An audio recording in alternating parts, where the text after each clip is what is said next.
What is up, everybody? We have got a night for y'all. We just don't know what type of night it's going to be. We are down one person tonight, but that's okay. We don't need that person anyway. We're just going to borrow the name of their business and we're going to take it as our own and we're going to run with it. But before we do that, we got to do this.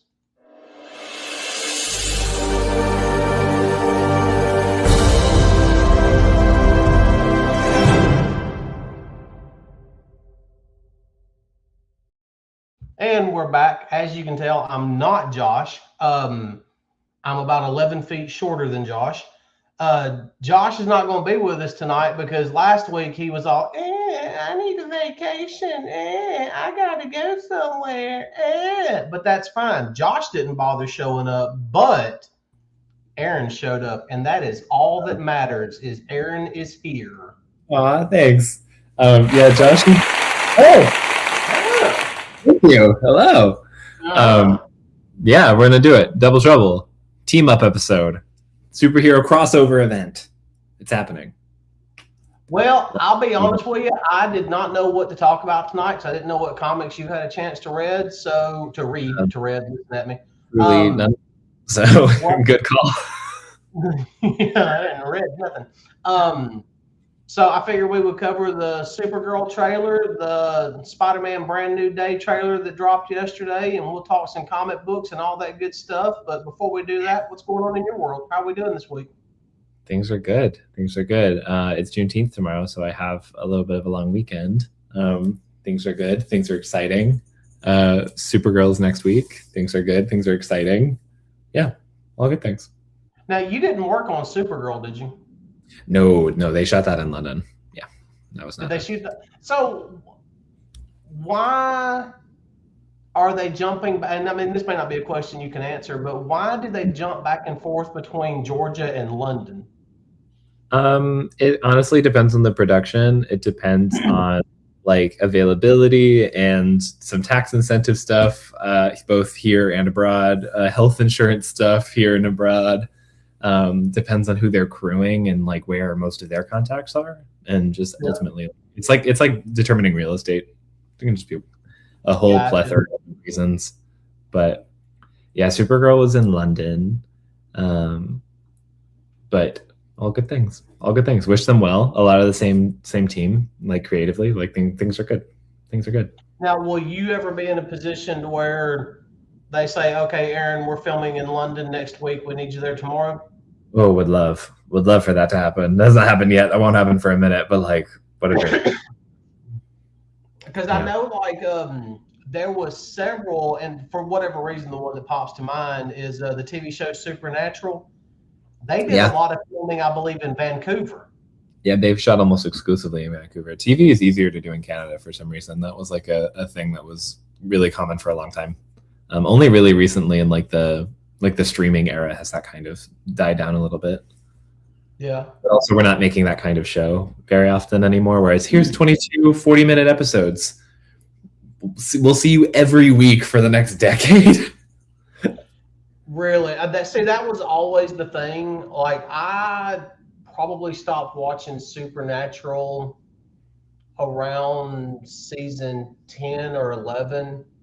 And it was just a time thing. I mean, you just don't have time anymore to dedicate, 22 to 24 weeks of your life. Yeah. Also the fact that you made it through season 10 and then you're like, now I'll drop off. Like the fact that a show can run that long is pretty awesome. I think they probably stopped at season 11 or like maybe 12, maybe. Actually, they made it all the way to season 15. Because they made 15 years. 15 seasons. Yes, my wife watched that series religiously. The fact that you watched 10 seasons of it and you only saw 2/3 of their final product is crazy. Yeah, we don't do that. Actually, I did have to go back and watch the final episode period just to see how they ended it. I thought they ended it the best way they possibly could. I saw the pilot. I saw the finale because I was watching whatever show was on immediately after, and I was like, well, I know people who watch this show who will talk to me about it, so I should watch the final episode.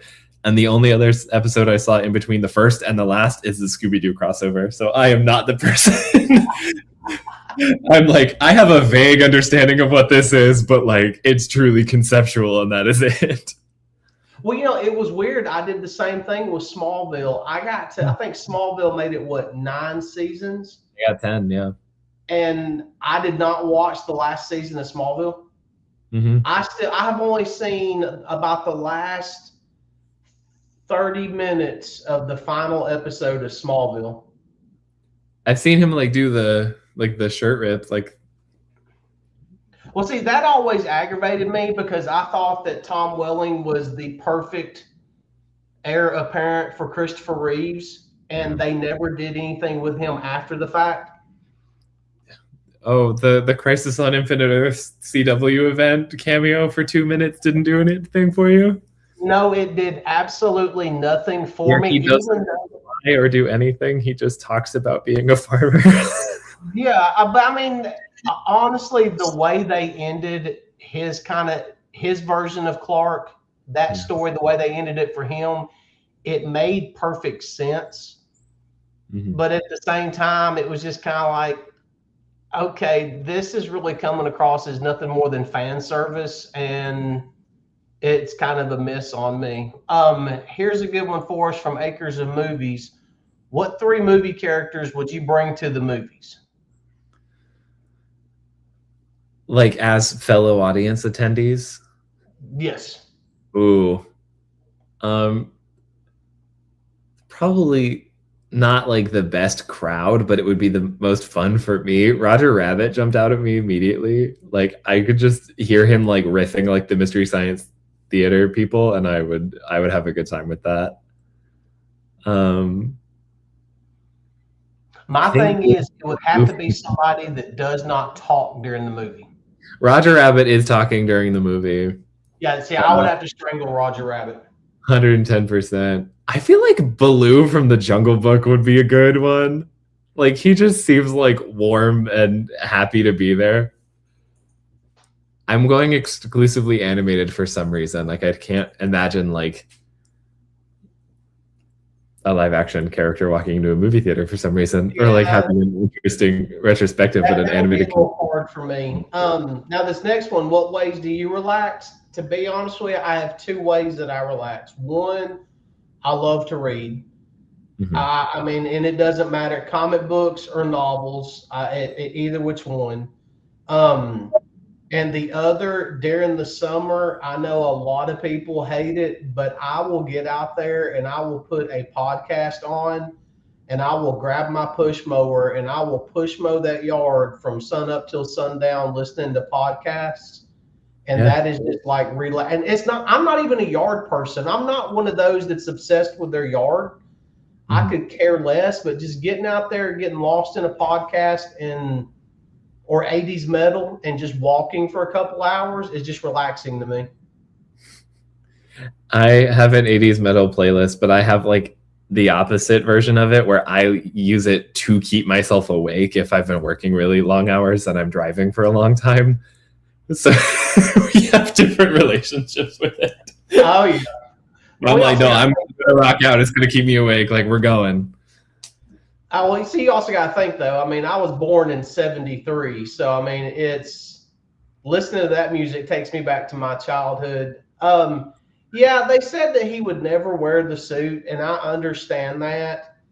But they could have done something with Welling after the series ended.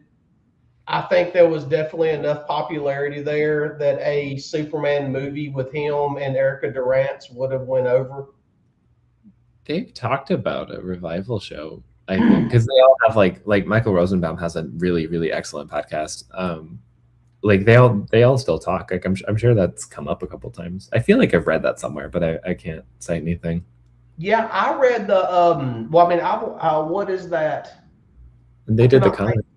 I cannot think of the name of his podcast, but I've watched a couple of episodes of it, and they even do one now where it's him and Tom Welling, and they are rewatching Smallville themselves, I think it's Talkville or Yeah, something like that. Huntsville, and then they'll talk about that particular episode, which that's been really cool because they've had various people that were guest stars on whatever particular episode, and they just recently had the girl that played Zatanna on there talking to her. Yeah. Also, that show has crazy guest stars. Amy Adams is in episode 5 of the first season. It's crazy. Like the guest stars they managed to pull on that is so fun. Yeah, and to think that that's where Alan Richardson got his start at. Yeah. I mean, he went from playing this obscure Aquaman He was Aquaman, yeah. being Jack Reacher. Yeah. Yeah. That's so fun. That's so fun. Yeah, he actually has 2 podcasts, and one of them is that Talkville with him and Tom Welling. And I can't remember the name of the other one, but the other one is really good because he has everybody and their brother on that other one. It's called Inside of You. Yeah, Inside of You. Yeah, that's it. That's why I was like, I'm blanking on the name, but I've listened to like 2 episodes. They have a really good, yeah. I've been meaning to ask you, do you have a comic book store over around the Atlanta area that you go to, or? There are a couple, but they're all like pretty diasporic, so I don't really get to go as routinely as I would back home. But Dave's in Fayetteville was really good to me. Oxford in Buckhead is really good to me. But like, you know, it's not home. Yeah, I know and I think it's in like Dallas, Georgia area, up close to the Braves Stadium. Mm-hmm. There's a place called Syndicate Comics because I know a couple of guys that go there. Oh, I've not been there yet. That's good to know. Yeah, they really like that place. Bungie's in Griffin is really good, and we love Bill. And then where else do I go? Your Parents' Basement is really good. That one's fun. That one's like an arcade and a bar, and like you pay like the bartender for your comic books. I'm like this is fun. This is a vibe. That's kind of a different vibe. Yeah, and all of the cocktails are named after superheroes, and I'm just like, great, love. What's in a Green Arrow? Tell me more. Yeah, really. I need to try that Star Sapphire. Yeah. So now, did you get a chance to read? Yeah. Did you get a chance to read Absolute Catwoman? No, I wanted to. After our conversation, I just kept like listening it back in my head. I was like, that sounds so fun. I'm so excited for when I can grab it. Yeah, I read it last night. And I don't want to ruin it for you, but the cameo at the end of it and who they introduced at the end of it, I thought was the perfect way to introduce this character. I think we talked about it last week. Because she has the one shot coming out, right? Or is this someone else? Yeah. Because what they did was Catwoman is fighting this like ninja cat thing on top of a speeding motorcycle while they're speeding down the road. They're fighting, typical comic book stuff. I love it. But at the end, even Catwoman makes a comment about how, this chick's good. I mean, she's keeping up with me. I'm having a hard time keeping up with her. And Catwoman gets laid out by her. Well, at the end of the comic, that woman takes her helmet off and it's Cassandra Cain. So, I mean, it's like, that's going to be good. Having those two go against each other all the time, that'll be real good. I don't really think I know what their like Earth Prime dynamic is like too. So like, I feel like that's just a fun one to test and to do. I'm curious about that kind of across the board. Yeah, see, to me, I'd be interested in that if that happened in Earth Prime, and now I'm like the fact that it's an absolute universe with a completely different take on Cassandra Cain with like, I don't know what they're doing with her, but I'm like, I know it's going to be good. That cover tells me enough to know that it's going to be awesome. Yeah, the thing about Cassandra Cain is I think she gets lost in the shuffle in the Bat family. Several of them do in the main continuity, so I think that Absolute Catwoman will be a good place for her to stand out. And I actually need to look a particular movie up to see when it come out. But I'm oh crap. Nope, I can't do that movie because it come out in 1989. But the first movie that popped in my mind was The Abyss when it Oh, came out good. in The '89. James Cameron one. Yep, Yeah. which I think is probably his best movie he's ever done. I think he mentioned it being one of his favorites, or at least like in Avatar: Way of Water press, he was talking about it a lot because like that was his first like underwater photography, like or like big like stint in it, and like Way of Water exists because of filming techniques from The Abyss. But My Cousin Vinny was the first one that I thought of. I'm sure there's like the '90s is so good for movies, and I'm trying to think of ones that like aren't applicable, but that's the first one that I thought of. I love My Cousin Vinny. I've seen it. You know, I'm about to cheat. I'm literally googling '90s movies. I'm also Oh, like kind of in that same bit of like late '80s, early '90s. Where are we? Um, do the right things in the '90s? Is Terminator '90s? That has to be. There's Terminator 2 in the '90s. Terminator 2 would definitely be in the '90s. Terminator 1 was '80s because I was a teenager when that came out. Like '87, '88. You know, here's a really good one, and I mean, this list that I'm looking at's got everything from Big Daddy to Hocus Pocus to 10 Oh, Things I I Hate love About You. all But great movies. yeah, but you know what? Out of this list that I'm looking at, I'm going to have to say that my favorite movie on this list is Father of the Bride. Yeah, That was just a great movie. so good. It's funny that you mentioned Nightbreed because I was talking to Mark Spears earlier, and we were talking about that movie. And you can get 10 bonus points that means absolutely nothing if you can tell me what Clive Barker book Nightbreed is based off of.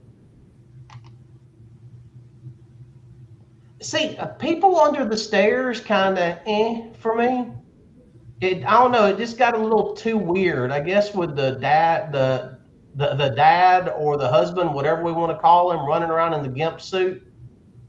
That just kind of got a little too weird for me. I have seen neither of those movies, so those statements are very funny out of context. Nightbreed is actually it's a good horror movie, but it's based off of a Clive Barker book. He had a lot to do with Nightbreed, and it was one of those where the production studio he googled it. Yep, you're That's right. so It is wrong. Which I love Clive Barker novels, but he had a lot of issues out of the studio and out of production, and they literally butchered his version of Nightbreed. So when it came out, it was kind of one of those extremely under the radar movies. It kind of got like a cult following, and then for whatever reason, years later, they went back through and they let him re-edit it with everything that he had done, and it was like this amazing movie that could have probably launched a franchise if they would have just left it alone. Yeah. It was the '90s version of Marvel editorial getting in the way of the writers when it comes to comic books. And a good editor will make or break you. It's vital. It's Yep. vital. So let's run through this right quick, and then we will watch a couple of movie trailers and discuss them. Which I Let's don't do have. it. I really didn't read a lot. I was actually reading more books than I was comics. We talked about Absolute Catwoman. Yes. That was We did a fun. whole episode last week. If y'all are excited about it, we talked about the whole thing, cover to cover. Yeah, I mean it was really good. I finally got a chance to read it. Yes, Rawhead Rex was actually based off of a short story that Clive Barker did in, I believe it was either Books of Blood Volume 1 or Books of Blood Volume 2. Yeah. It was one of those. Then we had Daredevil, where the new villain, Omen, finally gets his name. I love Stephanie Phillips on Daredevil so much. It's so good. It's so good. And she's so, if y'all are ever interested in like how these books get made or how editorial or how the publication process works, Stephanie Phillips's Instagram is a gold mine of treasure trove where she's like, hey, I made it. I'm here. I've been waiting for this information forever. I'm just going to tell you.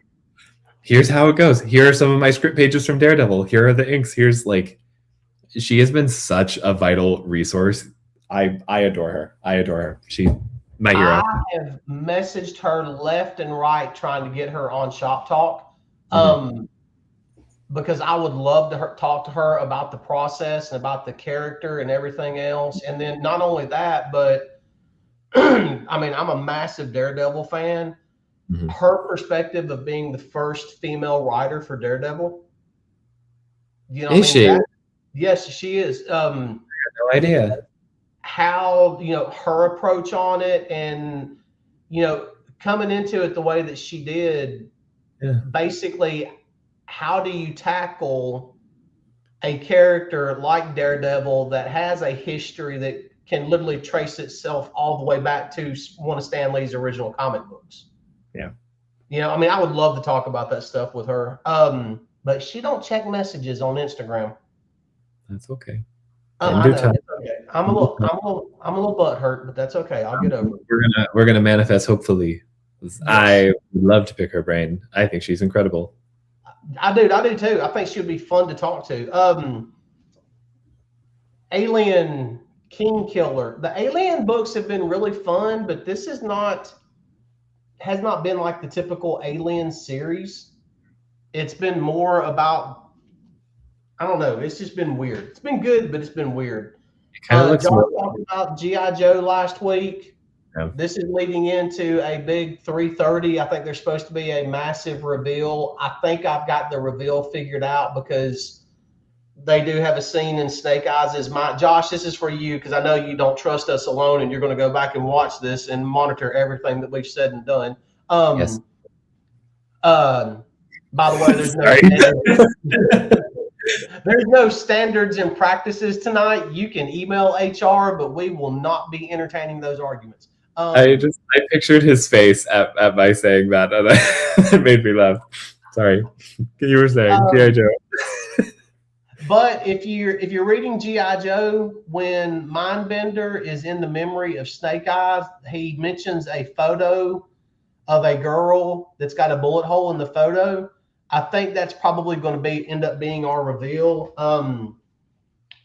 Is the bullet hole like where her head would be in the photograph? It's kind of like on the edge of it. Oh, okay. So I have no idea what you're talking about with Hell Mask. I'll have to Google that, to be honest with you. Emperor Aquaman, Jeremy Adams pretty much kills anything he freaking writes. I love Jeremy Adams. I'd love to have him on the show. If anyone knows Jeremy Adams, harass him till he comes on the show. There was one. If this is the clip that you show him to prove our talking point, we have talked about Aquaman pretty much every single issue that has come out, and it is Josh's like favorite comic that's been published in the last like 10 years. Like we're stoked and enthused about Aquaman. We love it. Please. Yeah, Josh actually got mad at me because he did not read Aquaman comics. And I was like, dude, you got to check out what Jeremy Adams is doing. And he read it and fell in love with it. And he's like, this was not on my bucket list. I hate you for doing this to me. I'm mad that I like Aquaman now. Dang. Yeah, I didn't want to like Aquaman.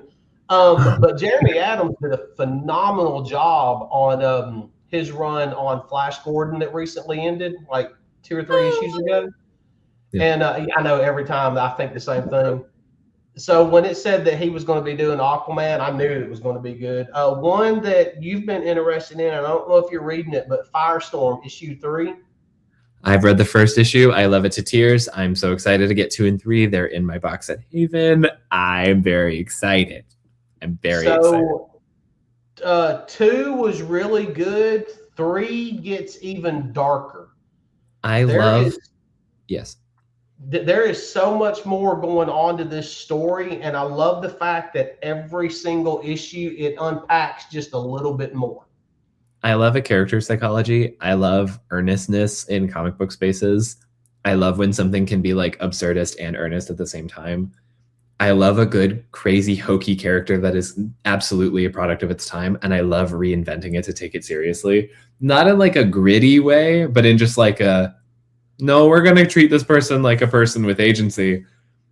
I love it so much, and it's Jeff Lemire, who I adore.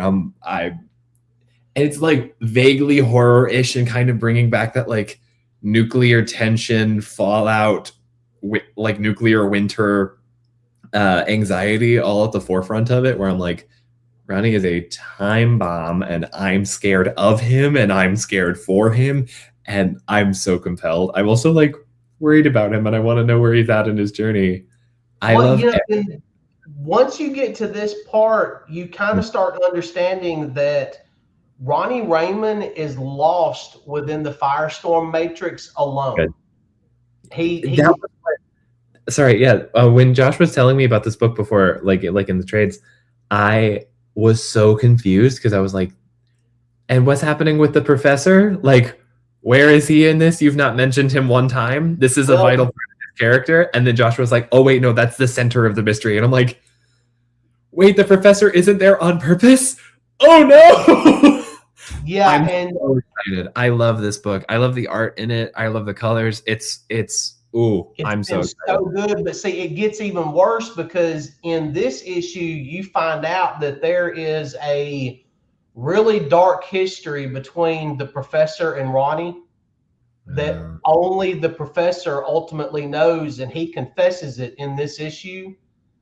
And because somebody did go find him, and it is so good. But since Ronnie is lost within the fire, and the professor tells him that it has to be two.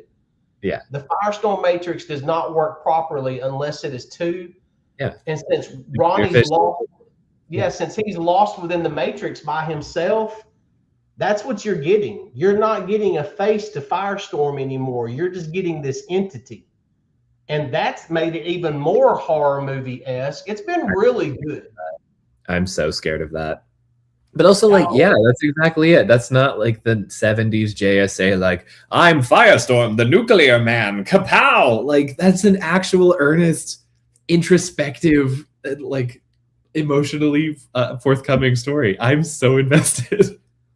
Yeah, and like in this issue, you find out that the Firestorm Matrix was really and truly something that Professor Stein designed for the government.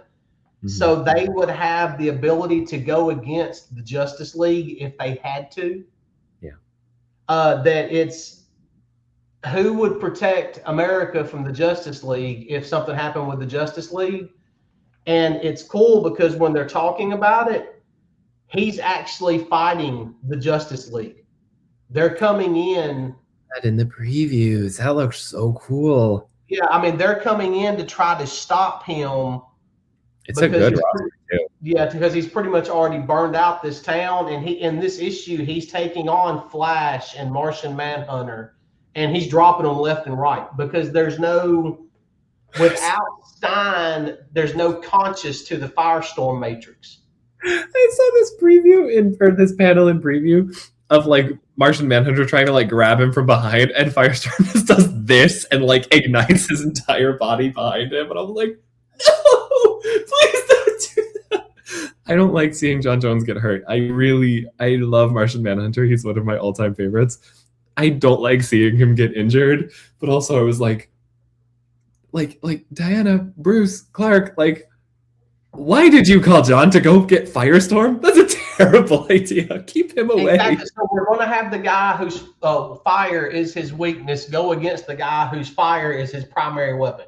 Like keep him around for like psychic break so that you can like try to reason with Professor Stein or something, but like don't let him get close combat. Get Hawkgirl. Get anybody else. Get Green Lantern and make him in like a little oxidized bubble so he burns out. Like, do something. Well, Hawkgirl doesn't do well in this fight. Is this weakness guy? Yeah, it's definitely good. You're gonna love issue 3 when you get to it. It's why am I getting what's going on here? Oh. All right, I'm not worried about that. Okay. What do we got going on over here? Glenn Danzig to direct feature adaptation of Hell Mask. All right, I need to look that up right quick.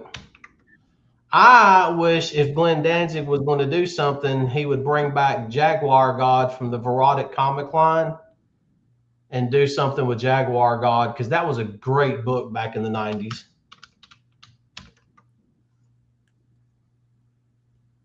Whoa. Okay, I see it now. So we are going to do this right quick, and I don't know how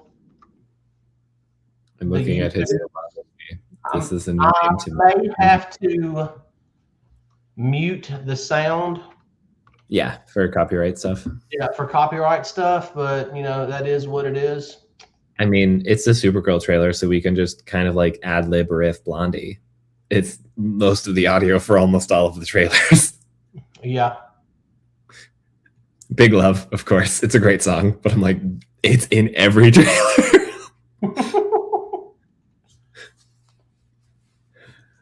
Did that all right, Yeah. we'll start this over. Which that shot of her eyes lighting up is this the right one? Oh yes. Yeah, I just went with the official trailer. Here's my thing on Millie Adcock, however you say her last name. I've never seen her in anything before, or if I have, I wasn't paying attention. So Are you and I don't mean this in a negative way, so please don't take this the wrong way, anyone. To me, she is an unknown, so I like that for this character. For sure. Are you a Game of Thrones guy, Alan? I watched up until the Red Wedding. Oh, okay. Well, she's in the prequel spin-off House of the Dragon. She's like the main character in the flashbacks of that episode of that show, because they do like a present story and a past story, and they like time jump. Yeah. She's incredible in it. She's incredible.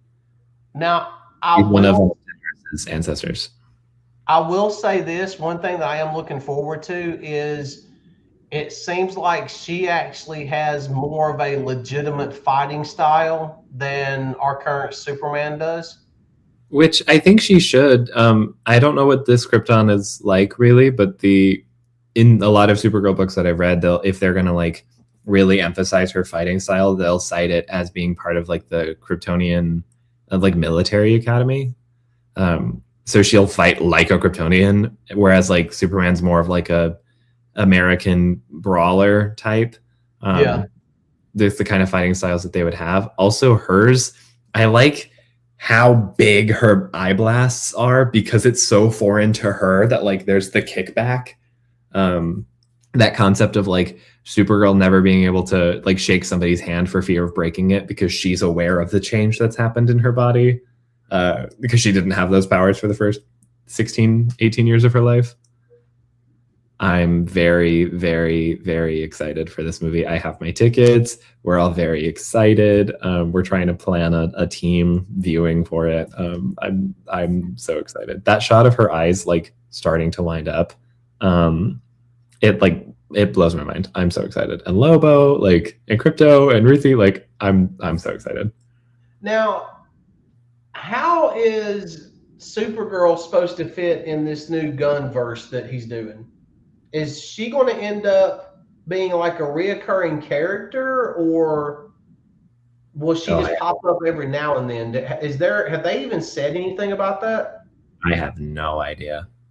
I appreciate like what it's doing character wise for like her and Clark having a dichotomy, but like I have no idea what like the big plans are at all. But I like the idea, like in the beginning of this trailer, it's the landing scene of like the Kryptonian pod landing in like the Arctic, and Clark being the one to like open it up and like greet her to the world. The fact that they can be that like missing piece for each other is one of my favorite things about their dynamic. And like Kara having all of her rage that kind of juxtaposes Clark's like optimism. I like that as a story engine. I like that like as creative friction. I love what it does for their character work, and I think I'm really excited to see Supergirl, like for her in her own right, of course, but also I'm very excited for like, I think it will leave me with a more nuanced understanding of Clark's psychology too. So I'm excited to see the two in tandem, because also like a Superman movie that does not show you Krypton at all, and only seeing that version of Krypton through Kara, who like lived it and saw it and watched it die, like that is so much more interesting than we have to put our baby on the rocket before the planet explodes. I like that. Like, I like the dynamic of it. I also think a large question out of Superman 1 is or at least a takeaway I've seen, is like the validity of the message of or not the message of the movie, but like the message within the movie of like Jor-El and Alora having that message for baby Clark that's like in Kryptonese and he can't understand it, or he has it translated but it's incomplete and he only has part of it. They get the footage scrubbed and they have the restored version of the end of it, and it sounds like they're priming him to be like an intergalactic conqueror. Yeah. The Kryptonians as warlords is kind of what his understanding of Kryptonians are. To then have Kara raised there under their religion, under maybe their military academy, I'm not sure, but like raised within that culture, having that and then losing that is really interesting for like how he can kind of make amends with that pain. And also having Kara have those flashbacks and have that Krypton time with like Zor-El, who is a scientist and like an entrepreneur and an engineer trying to save the world. Like, I don't know if that will change how I feel about Jor-El. Like I feel like it will just do a lot of really, really good world building for like both how Krypton is, how it makes us understand this version of Superman, and what it does for like the wider universe. Like all of those aliens, which I feel like is being very undersung in the marketing of this movie. Like, look back through those. All of those are practical aliens that Legacy built. They look insane. They look so cool. I think they built an entire Kryptonese language, and because like Miliaka came from the Game of Thrones world and like had scenes in full Dothraki, she has scenes in full Kryptonese. I think she said there's like a 4-minute sequence of the movie entirely in Kryptonese. I am so excited for that kind of thing, because that just doesn't really happen a lot. And like having the alien language, like doing that kind of linguistic work in this, I'm very excited about.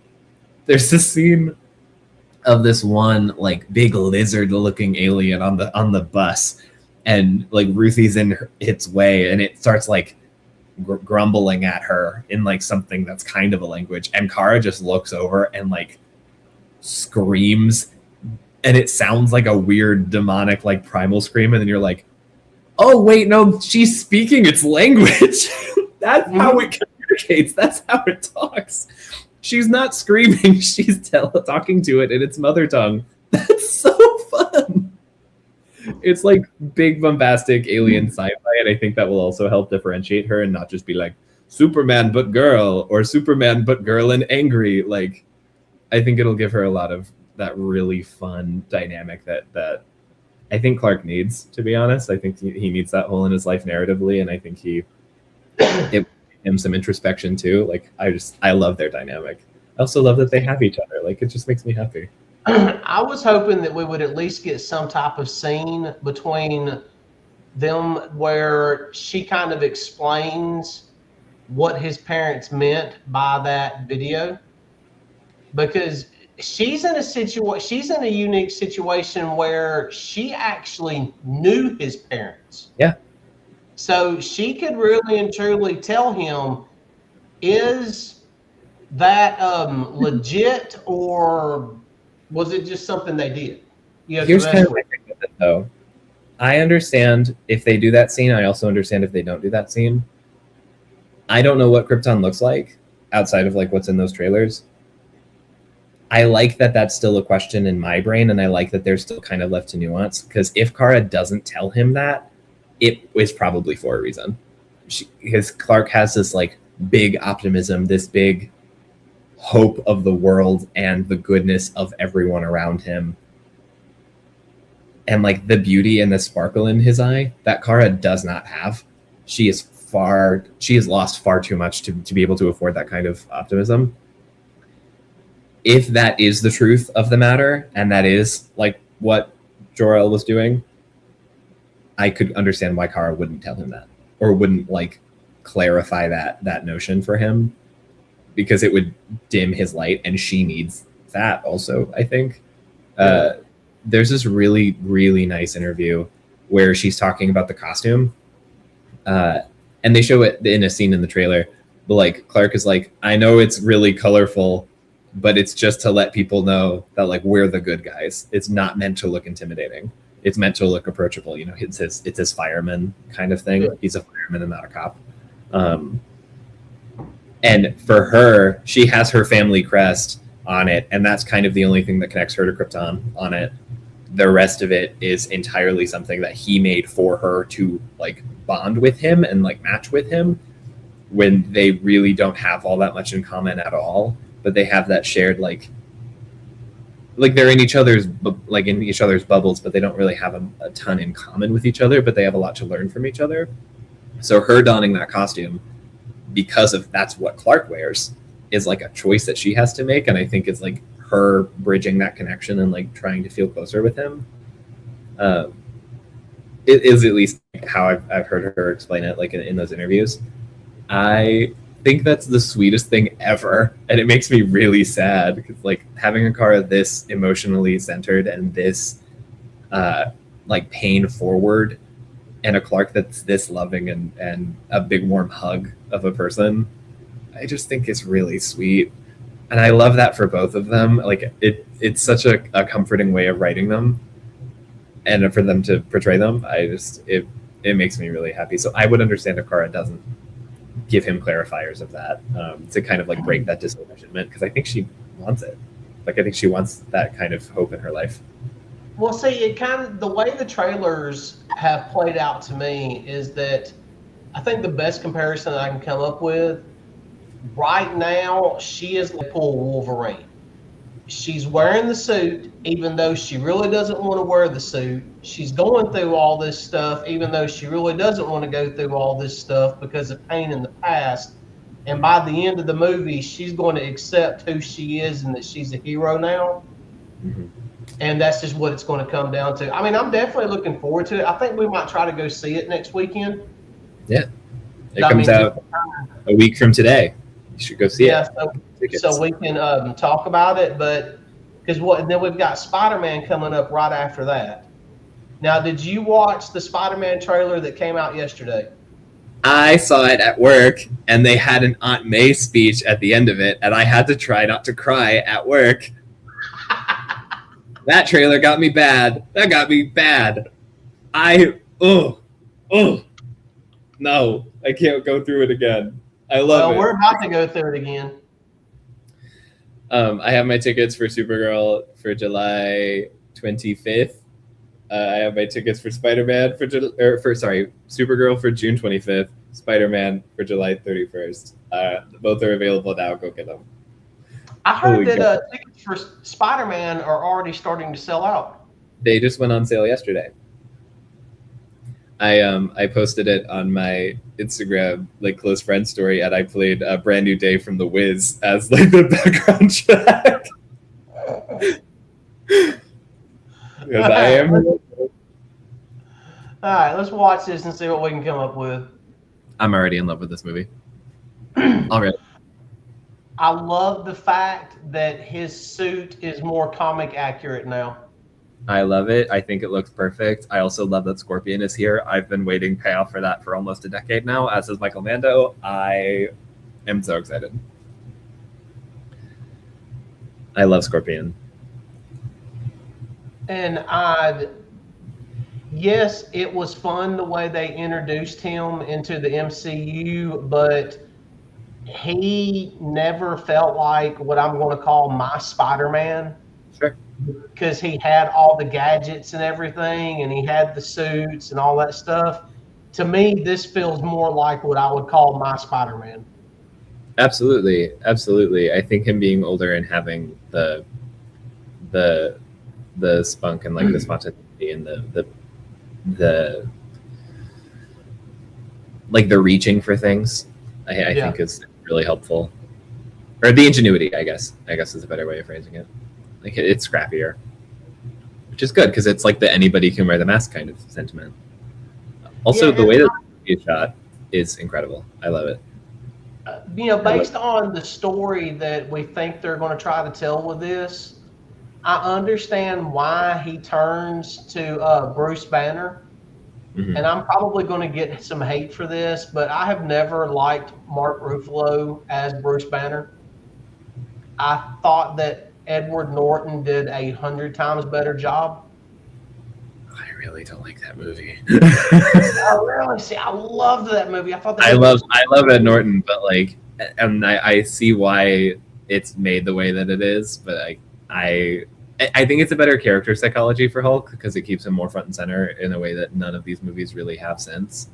Also, hi Punisher and the Hand. What? that I know. See, and that's my big thing. You look at those shots. He is fighting the Hand in a prison. Yeah, Who in a damage else? control facility. Who is in prison right now that we all know is in prison? I don't know if he's in a damage control facility though. I don't think he can like do a prison break in between movies off screen. Well, no, he doesn't have to, but does it really and truly have to be damage control prison? Those are damage control agents.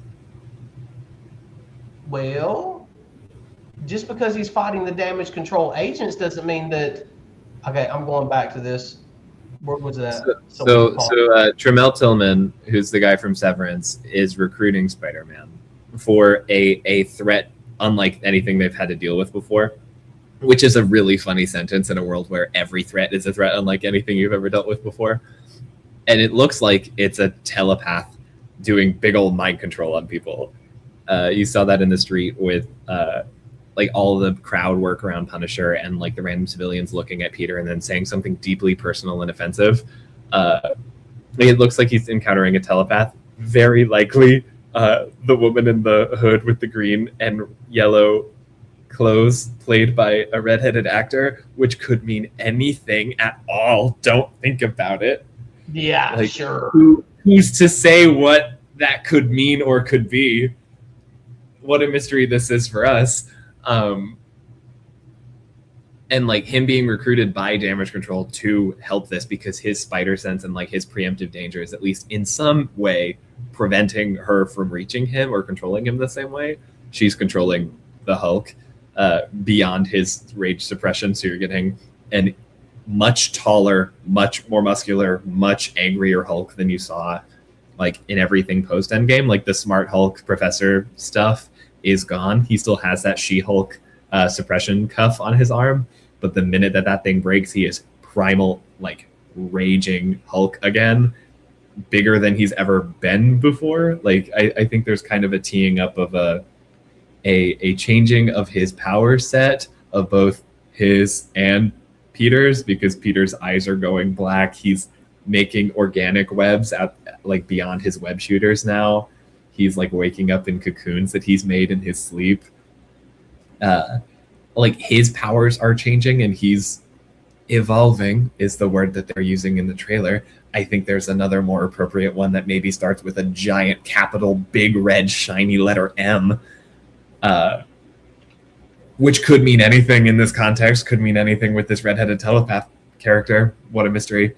To have that juxtaposed with Hulk, like at his most major and at his most primal, I think is very intentional. I'm very excited about that. I'm also very excited that it's like to the core of Spider-Man. It's to the core of his like longing and his detachment from the world and like the need of the mask beyond like its corporate Spider-Man identity. This is what Spider-Man looks like. He has the mask, but like Peter specifically choosing it and hiding behind it in an era where he has lost all of his oh hi Grace all of his identity and his memories and his loved ones and his friends. Like if Peter Parker is a clean slate post Doctor Strange spell, no one knows him, he does not have to wear that mask. He does so because it's a choice and because he's hiding behind it and trying to rebuild his life bit by bit and hanging out with his friends who no longer know that he exists and having to like do a start over, like kind of psychologically tormenting himself in his isolation. The only people who know him in this movie is the Scorpion and the Hulk. That's it. Yeah. That's it. who only know him as like that kid I want to beat up so bad, and Avengers adjacent, but like I don't know what's going on under the mask. He could be anybody, and oh, you're not one of my students, are you? Okay, I'm piecing things together, but no like interpersonal memory of it. Like he is being tormented by his isolation. I am so excited for like how they're gonna do it, and I think it looks incredible. See, I'm excited for now, especially after this trailer that come out yesterday. Yeah. He's going to ask Frank to basically watch over MJ and protect her. So I'm excited to see that dynamic because Frank, I want to see how they're going to do him in a Spider-Man movie, because the Frank Castle that we're used to now does not fit in a Spider-Man movie on any level. I mean, they could easily do a Punisher movie rated hard R, and it would be accepted just fine based off of what they built. Yeah. But I still go back to that. It's undeniable. Peter is fighting the Hand.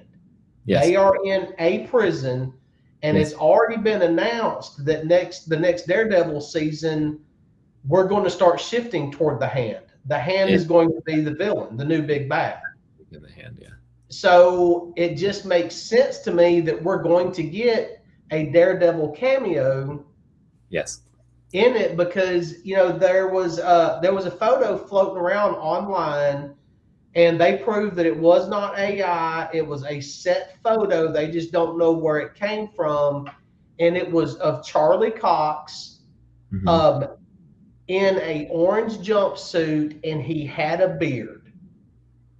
And it was kind of a shaggy beard. Well, that goes to when Daredevil was in jail in the Zdarsky run. Yeah, in the Zdarsky run. I cannot think of the name of that. Devil's Reign. Right in that time frame, where Daredevil actually sat in jail on his bunk in an orange jumpsuit, bushy beard, and his helmet already in place.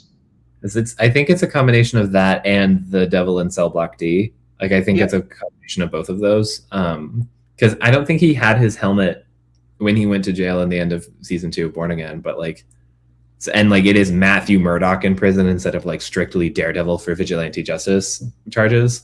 But like that kind of, I can't think of a non-Gen Z way of saying this, like the non-aura farming way to do that. I was like the cool way. The word was just not coming to me. Yeah, I'm very excited. Also, like straight up, I'm cool with Daredevil if he's in this movie. I'm also cool if he isn't, because I don't fully understand how the Hand or the Punisher are fitting into this really.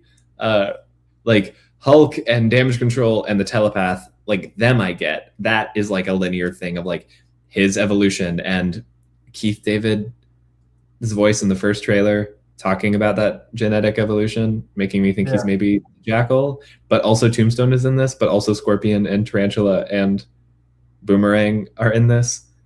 And I'm like, I don't, there's so many individual puzzle pieces that I'm all very individually excited about, but I'm like, I don't really know what the like cohesion is, or like what that is doing for like I don't know where Frank is in the thesis of this outside of like Peter's isolation, because Frank has had that in spades, and like there's a shot with all of the telepathically like controlled people, all of them are getting affected. Frank gets hit by the wave and he doesn't succumb to it. He's like looking around normally, and I saw somebody joke, they're like, his brain is too fried, he's like too broken from all of the trauma for like this girl to be able to do anything to him. Which I think is very funny. Obviously, that's like not how her powers work, but like objectively kind of funny. Yeah. Well, I mean, to me, it makes sense that Frank is there on some level, but especially if they're going to take Spider-Man back to a street level hero. Very much. Because even in the comic books, and it makes sense that if he's fighting the Hand in prison, it definitely makes sense that Daredevil's there. Yes. Because it was nothing for any of those three to show up in the other's comic book. In fact, Spider-Man is in issue 2 and 3 of Daredevil. Yeah. You know, in issue 3 of Daredevil, Spider-Man has got Matt. He's pretty much scooped him off the street at the end of issue 2, and he's got him on a rooftop, and he's like, "Hey, I know your powers are glitching, Matt. You've got to focus on my voice. It's me. You're here with me now." Mm-hmm. So they have this dynamic in the comic book of not only are they friends, but they trust each other completely. Mm-hmm.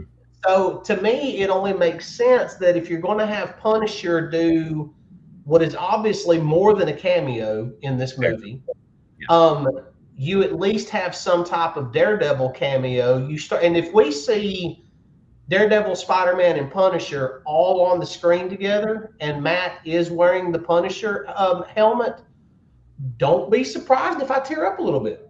For sure. Because I mean, that's my childhood finally on screen. So, and like I said, this is starting to feel more like the Spider-Man that I grew up with. Mm-hmm. And I like that a lot. I wasn't big on what they've done with him the past couple of movies. I like the movies. I enjoyed them, but it just never felt like Spider-Man to me. Yeah.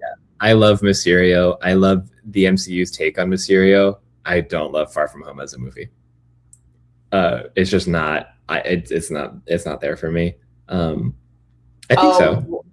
Yeah, I think so too. What made Far From Home for me was the jet scene where Happy shows up to get him. That entire scene, that's what made that movie. It was a very entertaining movie. Yeah. Mysterio is what made it. Yeah, I love Mysterio so much.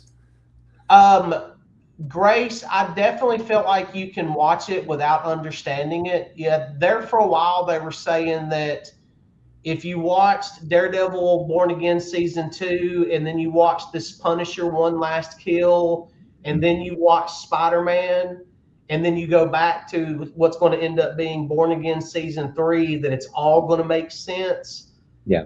I've seen all of Daredevil. I've seen the Punisher. I don't see how it's all tying together in this movie. I don't either. But as of right now, I'm going to say you don't need to watch them.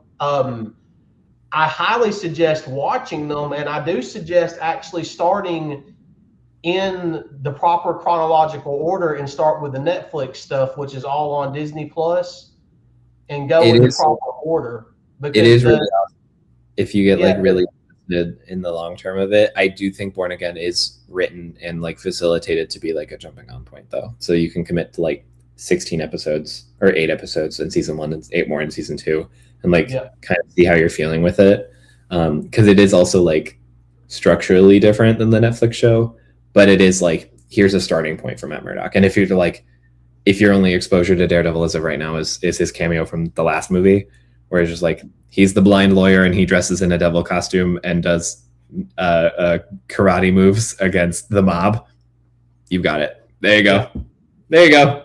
And he's in jail right now. There you go. That's it. That's all you need to know. I mean, if you wanted to watch just Born Again, like Aaron said, and then Punisher One Last Kill, you'd be just fine. If you want the backstory of how they got to where they're at now, I do suggest going back and watching the Netflix stuff. Yeah. You're not going to know what the hand is coming out of if you're only seeing Born Again, but like if you just understand there's a cabal of ninjas in New York and they're vaguely mystic and they wear red, there you go. Yeah, like there is like a barrier of entry, but it's like you're gonna get it. It's Spider-Man fighting ninjas. Like there is more lore, but like you don't have to. And honestly, go for it. I'm sorry. One Last Kill as like an entry point for Punisher is one I'm kind of interested and kind of confused by, because I found it, because I never watched Punisher's solo Netflix show. I only saw Daredevil. I only ever saw him in Daredevil. So like One Last Kill was like kind of fleshing out the backstory a little bit more, but I was so kind of thrown because it's like he seems really regressed from where he was in Born Again. Like he seemed like he was doing kind of well for himself, or at least like mentally a little more lucid than he was in Daredevil when he was in Born Again. To then have him in One Last Kill where he's like seeing ghosts and like going to his family's grave, like 3 separate occasions, and like coming face to face with all of the stuff of all of the woes of his life, where I was like, Frank, you were already doing that. Like, it was kind of framing it as if it was a new experience for him, where I did not, even in like what I did see of him, I was like, I don't think that's the case, but okay. The action was cool. The action is definitely the best part, but I was like, if I knew nothing about the Punisher, this would like piece it together for me. But like going from Born Again to One Last Kill, I'm like, I feel like I missed something. So I'm curious, from One Last Kill to Brand New Day seems like a little bit more of a clean interlude. Also, the fact that he has 3 different costumes between the 3 projects, I think is kind of funny. So I'm like he has a different skull every time. If you go back and watch the Netflix stuff for Punisher, number one, it is a great, absolutely phenomenal character study on PTSD. Good. And what some people actually went through. There's parts of it that's heartbreaking. There's parts of it that's honestly kind of hard to watch, just because of the subject matter, but it's so good the way it's portrayed. But you start to realize that Frank is the type now to where he has to have a mission. Yeah. And if he does not have a mission or someone to keep him grounded, that's when he starts regressing. That's when he's okay. And we're kind of at this point with the way that, we got a little bit of him in Born Again season 1. Yeah. But he was already, you could tell from Punisher season, I think 2 or 3, to where we saw him in Born Again, you could tell he was regressing from where he was at in the Punisher. Right. He was already, especially that one line that he says in Born Again about when he's talking to Matt and he's like, do you hear his voice? And he's like, I hear my son talks to me every day and all he ever says is, get him, daddy. That's a really good sign that Frank is regressing and he's starting to lose it. Well, by the end of, he had already lost it in One Last Kill. Granted, I will say, never once have I seen any Frank Castle content where he seemed like a well man. I don't think he was ever doing good, but I was like, he seemed definitely better than this before. But that makes sense. It being the war that never ends thing. Yeah, that makes sense. If you watch One Last Kill, he's lost it in the beginning of it. He's done. He's checked out. The whole scene with him sitting at his daughter's gravesite and what he's about to try to do is absolutely heartbreaking. But if you really and truly start paying attention from that moment on, especially the couple of random shots that you get with the little girl that was in the bodega and her family. I did really like that with Andre. Yeah, he's starting to see things in life to ground himself in. And then the worst thing that Ma Nucci. Do what? Nucci. Yeah, the worst thing that Ma Nucci did was go after him, because once he got to the point that it was no longer about his survival and he saw what that family was going through in the bodega, it gave him a mission again. And Frank Castle with a mission is the most dangerous character in the MCU. Okay, this makes more sense now. Okay. Yeah, so that's why at the end of it, when you saw him back in the Punisher suit, beard trimmed up, haircut high and tight. He's back to being the Punisher. He's back on mission now. He's officially dangerous again. Okay, see, that's actually very helpful for my understanding of that character, because I was thinking of my takeaway from One Last Kill was like, the action is great. Like, John Bernthal is doing a really, really, really good job with this. I'm used to Punisher as like having a list of people of whom he is punishing as like the main thing, like his Winter Soldier list. Yeah, I didn't see him actually like punish anyone in the Punisher. I saw him kill a lot of people, but I did not see him be like, oh, this is like the trafficking ring. This is like the like I didn't see any of those like specific criminals like getting targeted in that way, except for the guy at the end. So I was like, I'm kind of confused about what his role is, because I was expecting it to be like a stated thing of like he's doing recon, he's doing his tactical work, like his field ops training. Yeah. And I didn't see any of that, so I was like, what is he doing? Like, it kind of looked like he was just reacting, but that is chiefly the point because he is shell shock as a character. That makes complete sense to me. I want to say, and I need to look it up right quick. I want to say the Netflix Punisher series might have been 3 seasons. How many? 2. 2 seasons. Okay, so in the first season is all about him tracking down and what actually happened to his family. Yes. And then in the second season, the second season has one of the coolest opening scenes. He is on the American side of the American-Mexican border. Okay.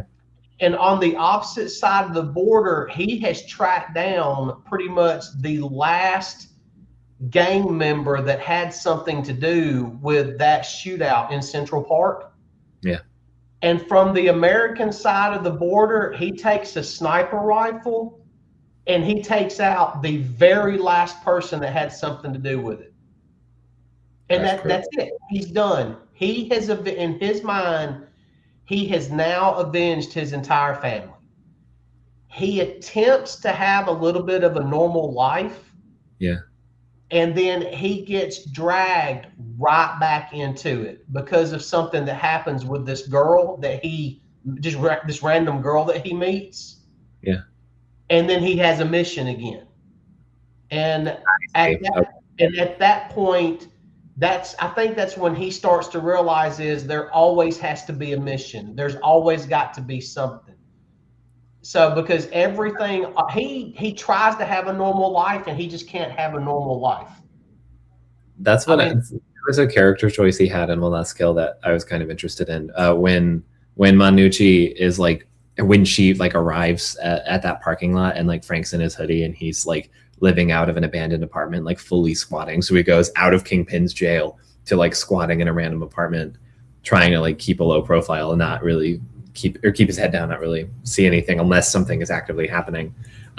Manucci saying his full name with like all of that vengeance in her soul, and he hears it and he's just like, it's like a bullet to the back of his head, and he's just like, I don't know this lady. I know that tone. Yeah. I feel the target on my back. Okay. What is this? What'd I do? Like the way that it just like snaps and resets his nervous system. Like you see it visually. I'm like, dang, John, that's a really good acting choice. It's a really good acting choice. No. Frank does not deserve Cole. He is like definitely, not maybe morally in the right all the time, but he's getting people that deserve it. It's punishing. Besides, everybody knows that the Santa in Marvel is a false Santa because Santa is actually an official member of the Justice League, and that is canon. Also, he's Odin, kind of. He's kind of Odin. He's kind of a mutant. He's kind of a sorcerer supreme, and like every person in the Marvel universe that like has their different explanation of how they think the world works has their own explanation of Santa, and they've all met him, and he's not spilled the beans at all, which I love. Because Doctor Strange is like, oh yeah, no, Santa Claus is the scariest sorcerer I can imagine, and we're very fortunate that he's like down for this gimmick. And She-Hulk is like, yeah, I mean, he's probably a mutant, I guess. Like this is like some apocalypse level everything. We're not really sure what it is. And Charles Xavier's like, I don't believe in this guy, but if I did, he's probably a mutant. Like, I love that kind of stuff so much. But Santa is a real person. Luke Cage and She-Hulk and Doctor Strange have all met him. I can't imagine he would be very harsh on Frank Castle for Christmas. I don't think he's getting like, a pony, but I don't think he's getting Cole either. Yeah, did you ever read the oh crap, it was the 2 Christmas specials. They did them 2 years in a row, and it was basically where Batman teams up with Santa Claus. The night before Christmas with a K. Yeah, the night before Christmas stuff. I love the fact that every time Santa Claus met a new hero, he started out with their childhood address. I thought that was great. He would tell them their childhood address. What did he do for Diana? I can't remember Diana. He's Okay. just gonna whisper the coordinates of Paradise Island because he's like, I've not been there out of respect, but like, we know. I'm also not gonna tell these other people to keep the secret, but like, I know. All right, so we definitely got off topic, but I've got 2 more questions for you, and I want you to run with them the best you possibly can. Okay. When it comes to Supergirl and Spider-Man, Yes. who wins the box office? Who gets categorized as a legitimate summer blockbuster? Spider-Man, because No Way Home was one of the highest grossing movies of all time. It's Spider-Man. Okay. Love How do you Supergirl. Very excited for Supergirl. Statistically, it's Spider-Man. All right. Do you think that Supergirl does what they're hoping that it does for the Gunverse? Narratively, yes. Financially, I think so. Yeah, I mean, I think Supergirl is. James actually had an interview like included in one of the trailers. It was like one of those special look BTS things where he's like, he said it incredibly succinctly. He said, "We're building the DC universe, not the DC planet. Supergirl is your first look like off-world.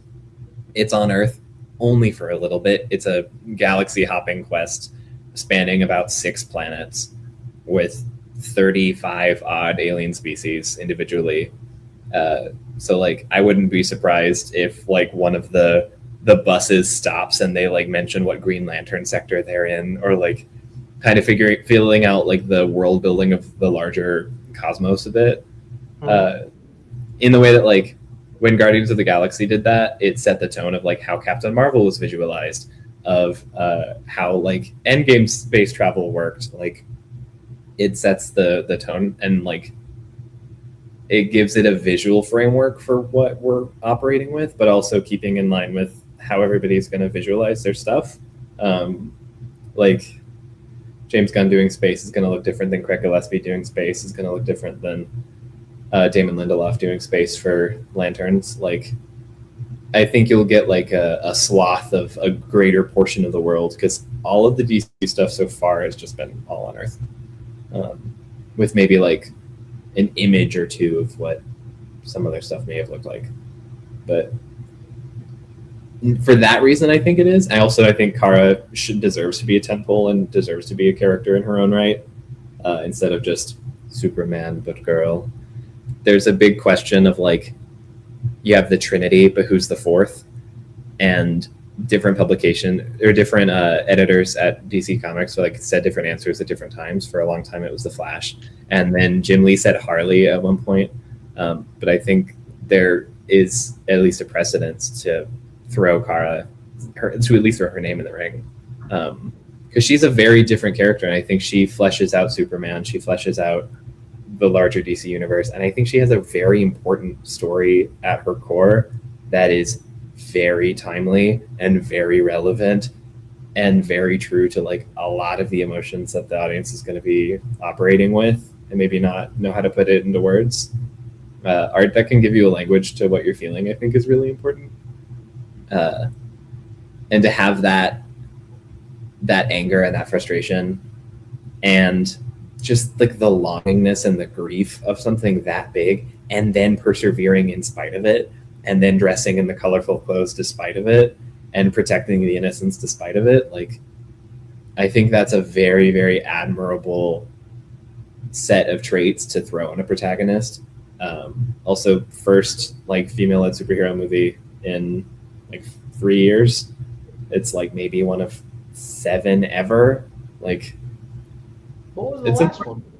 The Marvels. Oh, okay. Yeah, like it's been a minute. It doesn't happen very often. I think stylistically it's going to be its own thing. It's based on that Tom King book with Innocenti writing it. Like, it's going to be great. It's going to be great. Well, I'm really looking forward to it. This is the first iteration of Supergirl we've seen since Smallville. No, there was a DCEU and the Arrow stuff, but the first like big screen. Yeah. But like definitely the biggest one, like most like forward. And it's a very different take on her because it's pulling mostly from that Tom King run.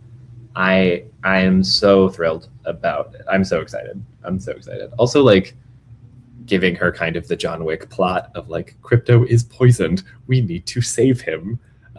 Letting that be like an emotional fulcrum of not just like, oh, her dog is dying, but like, oh no, if this dog dies, she officially loses the last piece of Krypton she has left, the last piece of her home, the last living being that had a memory of her from before this accident. Like, like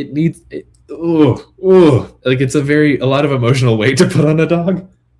Yeah, I really like what they've done with that. You know, they brought Crypto in, and Crypto was somewhere between comic relief and making us fall in love with this obscure character in Superman. Yeah. And now that we're emotionally attached to Crypto, we're naturally got to put him in danger in Supergirl. Also, like, I'm really excited to watch Supergirl, and then I'm also really excited to go back and rewatch Superman with its context, because I think it recontextualizes Crypto, it recontextualizes Krypton, it tells you where Kara is, like, more of where she is during that time, and it like lets you reestablish Clark's arc in that movie with a little bit more nuance and a little bit more like clerical understanding and maybe some like reserved judgment, because Kara and Clark are very different people.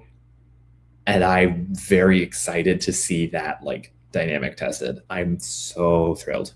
I'm so excited for this movie. I see it a week from today. I see it a week from an hour from now. I'm so excited.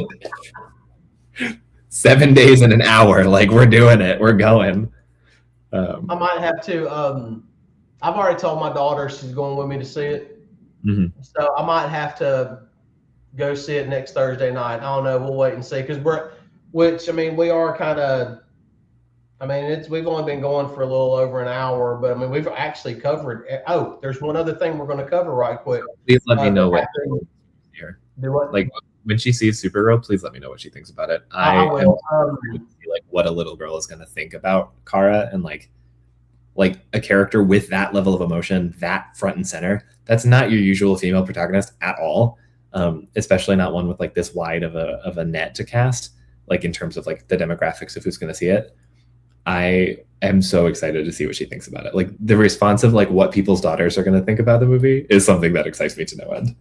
Like, yeah. I love. That was because we saw the trailer for it, and she was like, because she never watched Superman. Yeah. For whatever reason. Yeah, whatever reason, she didn't have a desire to watch Superman. I'm like, no, you got to watch Superman. You're going to love Crypto. Mm-hmm. Well, then one day she just happened to come walking through the front room, and because my daughter's 15, she happens to come walking through the front room as the Supergirl trailer is playing, and you find out that Crypto is basically, oh no, is Crypto going to survive? And she goes, oh, not Crypto. That's it. You're hooked. We're going to see it. There we go. There we go. So we'll see how she likes it. Yeah, I'm so enthused. Sorry. What was your second question? You said something earlier and I cut you off. Well, what I don't even remember what it was. I think we kind of covered it. We kind of went a little bit. Which one ends up becoming the legitimate summer blockbuster? And you said Spider-Man. Yeah. Even though I love Supergirl. Does Supergirl accomplish what they are hoping it will accomplish for them? I think so. So, and not just monetarily, but as far as the overall story. Mm-hmm. I think that was about it. Oh, one thing that did happen a couple of hours ago, and this is totally off topic, but we'll go ahead and cover it right quick. And Josh and I will talk about it later on, and we'll have him on and everything. But a new Mark Spears series was announced today that is coming out in September, and it's called Graveyard Shift. Oh, I'm obsessed already. What a title. Yes, please. So you can actually Google it. Bleeding Cool does an article on it, and then I talked to Mark a little bit about it this afternoon, and basically what it is every night at midnight, certain people come back alive and they have to go on missions and fight basically monsters and stuff. And when the sun comes up, they die. They're starting to realize that something's going on. Yep, that's it. They're starting to realize that something's going on. And they have to do all this stuff so they can eventually retire in the afterlife. So it looks like it's going to be so cool. It looks like it's going to be a lot of fun. There is a day shift worker that comes on as soon as the sun comes up and their bodies die that cleans everything up. Yeah, it looks like it's going to be a lot of fun. Y'all know that Josh and I'll have Mark on and we'll cover it and we'll talk about it. But it was, I think I saw a couple of articles and they were literally listed as today. And then Mark started posting about it today. So I think it was literally announced, sometime this afternoon, because we started texting about it almost immediately. I ran across it by accident. Is this in the Monsters universe? But I don't know if it's going to be tied to the Monsters universe. I'm very fascinated by this. Oh, here's a plot description. Yep, hit us. Every night at midnight, the graveyard shift clocks in. From an abandoned funeral home known as The Office, the mysterious boss, with a capital B, brings the dead back to life by punching their time cards in and sending them out to battle the horrors that emerge after dark. By sunrise, their shift is over and they die once again. As the nights grow longer, the team begins to question who they once were and what it will take to finally earn their retirement from the graveyard shift. When the world goes to sleep, somebody else still has to clock in. Yeah. That's fun. I like Zombie Charlie's Angels. This is fun. I like this a lot. I'm glad you found that because I didn't want to read what Mark put in the text message because I don't know what's spoilers and what's not spoilers. So Yeah. I kind of didn't want to say that. Acres, that is a very easy question for me to answer. And the answer to that question is Night of the Living Dead, 1985, with all the punk rockers stuck in the medical warehouse and in the cemetery. I love that movie. I still love that movie. If I have to go with a second, it would be the original Nightmare on Elm Street because that movie actually scared the living hell out of me when I was younger. Also, Mark Spears' Blind Bags, the first ones since 2025. Yeah, look at the cover that's got just the skull on it. I love that. No, and I have not seen that movie. I don't even Tahoe and Matango. I have not either. No, never even heard of it. My favorite horror movie. The first one that gave me nightmares was Coraline. Coraline gave me nightmares. Like actually, Coraline gives adult nightmares. Coraline is scary as hell. I'm horrified. They're supposed to be doing a live action version of that. I don't want to look at it. The book is creepy. The claymation is creepy. I love Leica.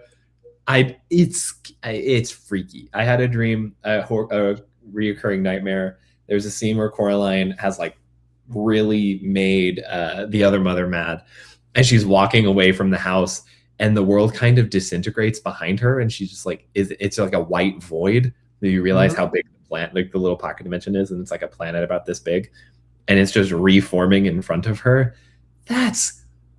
And like just to bring her back into that one house, and I'm like, ugh. I had a nightmare of like that happening to me as like a kid. It's spooky stuff.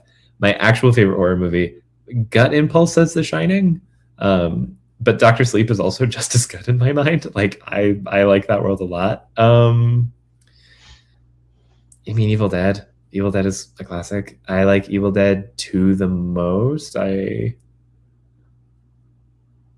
don't know. Evil Dead 2 was great, but I think the reason why Evil Dead 2 is so good is because Bruce Campbell took insane. Physical comedy to a whole new level. I was like, are him and Jim Carrey cousins? Like that was something I said out loud when I had my friends show me Evil Dead 2 for the first time. Yeah. It's so good. Honestly, there's so many good horror movies. The original Hellraiser was great. I enjoyed that. Mhm. But that also comes back with me being a Clive Barker fan. And to answer your next question is what movie villain do you hire as an enforcer? To me, it's I'm sticking with horror movies, and it would either be Jason or Michael Myers. Oh, yeah. As an enforcer, I don't know what I'm enforcing. I was like as like a bodyguard. Um, I I mean, the obvious answer is John Wick. thought you were gonna say Vader. Wait, John Wick is not a villain Well, yeah, but I mean, yeah, good point. Well, unless you're see, like the Yakuza. to me, Vader's not a villain. Vader was just misunderstood. Think that because of the prequels, but like narratively, functionally, No, in the OG, yeah. you do not understand how happy y'all would be if you were ruled by an iron fist. I could be that iron fist. I want you to say that again after Doomsday. I want to see what MCU Latveria looks like, and I want to hear you say that again. That's so funny. Yeah, They just need structure. I would structure y'all's lives. It would be amazing. That's so It funny. would, I mean, it would literally just be a every single day. You like close your eyes and like let the music like take you for a second. It's so funny. You could have just hit the button and left the rest of us to watch. You just you floated. It's so good.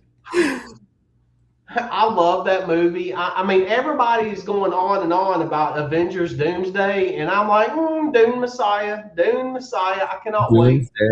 Doomsday.